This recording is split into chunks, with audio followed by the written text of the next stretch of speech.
कभी कहीं पर सुना है तुमने कि कोई अपने पुराने कपड़े कहीं गरीबों में बांट दे और फिर कभी उनसे जाके पूछे कि किसने पहना वो सुर्ख जोड़ा, वो सब्ज चादर किसे मिली थी, किसे मिली मेरी नीली जैकेट। नहीं सुना ना? किसी को फुर्सत नहीं है लड़के कि खस्ता कपड़ों के रोग पाले, पुरानी अशिया पे बैंड डाले या अपनी उतरन के भेद रखे। कभी कहीं पर सुना है तुमने कि कोई थक कर किसी प्यारे को दूर जंगल में छोड़ आए तो मुड़ के देखे, या चंद सालों के बाद वापस वहीं पे लौटे, वो जिसको छोड़ा था लेने आए। नहीं सुना ना?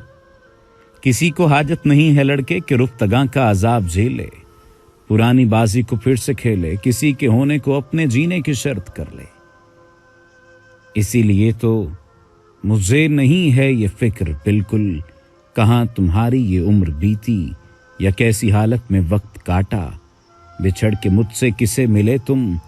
मुझे नहीं है ये फिक्र बिल्कुल कि मेरी उतरन को किसने पहना, मेरी उतरन को किसने पहना।